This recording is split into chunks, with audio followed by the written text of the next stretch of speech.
اعوذ باللہ من الشیطان الرجیم بسم اللہ الرحمن الرحیم ومن اہل الکتاب من تأمنہ بقنطار یؤدہ الیک۔ عزیز ساتھیو، یہ آیت سورہ آل عمران کی آیت نمبر 75 ہے۔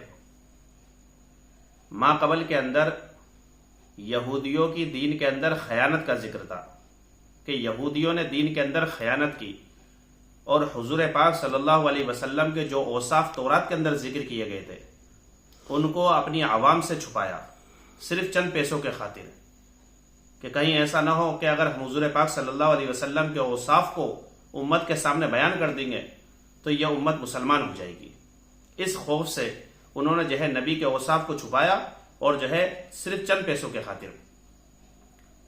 اس آیت کے اندر اللہ تعالیٰ نے ان کے مال کے اندر خیانت کا ذکر کیا ہے کہ یہودی جو تھے وہ مال کے اندر بھی خیانت کرتے ہیں، مگر فرمایا کہ تمام یہودی ایک جیسے نہیں ہوتے، بلکہ یہودیوں کے اندر بعض لوگ اچھے بھی ہوتے ہیں اور بعض برے بھی ہوتے ہیں، جیسے کہ عبداللہ ابن سلام۔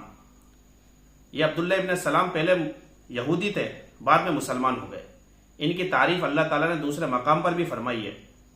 اللہ تعالیٰ فرماتے وَإِنَّ مِنْ أَهْلِ الْكِتَابِ لَمَنْ يُؤْمِنُ بِاللَّهِ، کہ اہل کتاب میں سے بعض وہ ہے جو اللہ پر ایمان لے کر آتے ہیں، وَمَا أُنزِلَ إِلَيْهِمْ وَمَا أُنزِلَ إِلَيْكُمْ وَمَا أُنزِلَ إِلَيْهِمْ، کہ وہ اس کتاب پر بھی ایمان لے کر آتے ہیں جو آپ پر نازل کی گئی ہے، یعنی قرآن کریم پر بھی ایمان لے کر آتے ہیں، اور اس کتاب پر بھی ایمان لے کر آتے ہیں جو ان کی طرف یعنی تورات اور انجیل جو نازل کی گئی ہے ان پر بھی ایمان لے کر آتے ہیں۔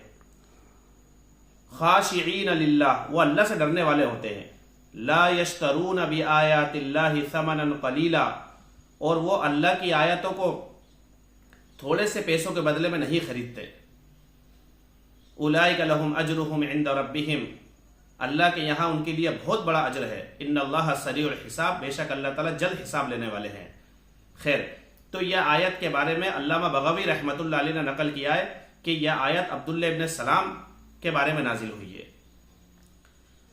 عبداللہ ابن عباس رضی اللہ تعالیٰ عنہما نے قول نقل کیا ہے، فرمایا کہ عبداللہ ابن سلام کے پاس ایک شخص آیا اور اس نے 1200 اوقیہ سونا ان کے پاس امانت کے طور پر رکھوایا، اور عبداللہ ابن سلام نے پوری کی پوری امانت ان کو واپس لوٹا دی۔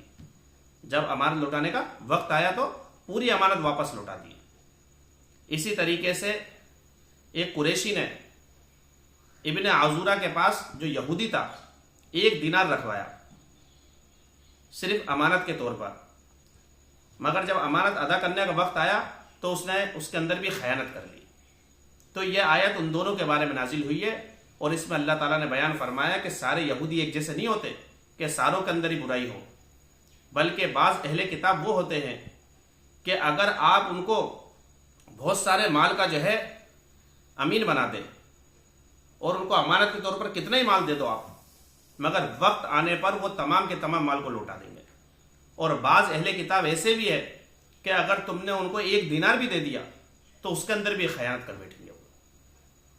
مگر یہ کہ اگر تم واقعی ان کے اوپر زبردستی کر کے کھڑے رہو اور نگراں بن کر کھڑے ہو جاؤ کہ نہیں ہمیں ہمارا مال چاہیے، تو وہ ادا کر سکتے، ورنہ ادا کرنے والے نہیں ہیں۔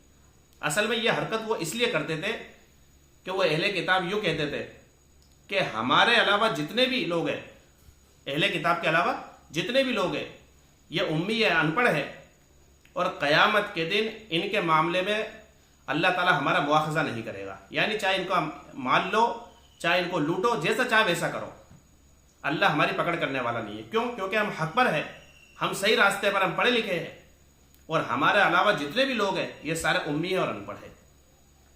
اللہ تعالیٰ نے فرمایا جتنی بھی باتیں کہہ رہے یہ سب کی سب کیا ہے؟ جھوٹ ہے۔ اور جو بھی انسان اللہ کے وعدوں کو پورا کرے گا اور اللہ سے ڈرے گا تو اللہ تعالیٰ ایسے لوگوں کو کیا کرتا ہے؟ پسند کرتا ہے۔ تو ابھی جو میں نے آیت آپ حضرات کے سامنے پڑھی، اس آیت کے اندر اسی چیز کو بیان کیا گیا ہے، اور اس آیت کے اندر اسی چیز کا خلاصہ ہے۔ دیکھو ترجمہ سنو۔ وَمِنْ أَهْلِ الْكِتَابِ، اور اہل کتاب میں سے بعض وہ ہے، مَنْ تَأْمَنْهُ بِقِنْطَارٍ يُؤَدِّهِ إِلَيْكَ، کہ اگر آپ ان کو ڈھیروں مال پر امین بنا دیں تب بھی وہ اس کو آپ کی طرف ادا کر دیں گے، جیسے کہ عبداللہ ابن سلام نے ادا کیا۔ وَمِنْهُمْ مَنْ تَأْمَنْهُ بِدِينَارٍ لَا يُؤَدِّهِ إِلَيْكَ، اور ان میں سے یعنی اہل کتاب میں سے بعض وہ بھی ہے کہ اگر آپ ان کو ایک دینار پر امیر بنا دیں، ایک دینار پر امین بنا دیں، لا يُؤَدِّهِ إِلَيْكَ، تو وہ اس کو آپ کی طرف ادا کرنے والے نہیں ہیں، إِلَّا مَا دُمْتَ عَلَيْهِ قَائِمًا، مگر جب کہ آپ ان پر نگراں بن کر کھڑے رہو، یعنی آپ اگر ان سے زبردستی کہو کہ بھائی مجھے میرا مال چاہیے ہر حال کے اندر، تو وہ اس کو ادا کر سکتے ہیں، ورنہ ادا کرنے والے نہیں ہیں۔ ذَلِكَ بِأَنَّهُمْ قَالُوا لَيْسَ عَلَيْنَا فِي الْأُمِّيِّينَ سَبِيلٌ، اور یہ اس وجہ سے، یعنی یہ حرکت وہ اس وجہ سے کرتے ہیں، قَالُوا لَيْسَ عَلَيْنَا فِي الْأُمِّيِّينَ سَبِيلٌ، کہ انہوں نے کہا کہ ہم پر ان امیوں کے بارے میں کوئی راستہ نہیں ہے، یعنی ہم پر کوئی حرج نہیں، ہم ان کا مال کھائے یا جو چاہے کرے، اللہ تعالیٰ ہماری قیامت میں پکڑ نہیں کرے گا۔ اللہ کیا فرماتے؟ وَيَقُولُونَ عَلَى اللَّهِ الْكَذِبَ، اور وہ اللہ پر جھوٹ کہتے ہیں، وَهُمْ يَعْلَمُونَ، اس حال میں کہ وہ جانتے بھی ہیں۔ بلا، کیوں نہیں، من اوفا بعہدہ واتقی، کہ جو شخص اللہ کے عہد کو پورا کرے گا اور اللہ سے ڈرے گا، فإن اللہ یحب المتقین، تو بے شک اللہ تعالیٰ متقیوں کو پسند کرتا ہے۔ ان الذین یشترون بعہد اللہ وایمانہم ثمنا قلیلا، آگے اللہ تعالیٰ نے ڈرایا لوگوں کو، ان اہل کتاب کو، کہ جو شخص اللہ کے عہد اور اپنی قسموں کے بدلے میں تھوڑی سی قیمت بھی لے گا، اولئک لا خلاق لہم فی الآخرہ، تو ایسے لوگوں کے لیے آخرت میں کوئی حصہ نہیں ہے۔ ولا یکلمہم اللہ، اور اللہ تعالیٰ ایسے لوگوں سے بات بھی نہیں کرے گا۔ ولا ینظر الیہم یوم القیامۃ، اور قیامت کے دن اللہ رب العزت ان کی طرف رحمت کی نظر سے بھی نہیں دیکھے گا۔ ولا یزکیہم، اور نہ ان کو پاک کرے گا۔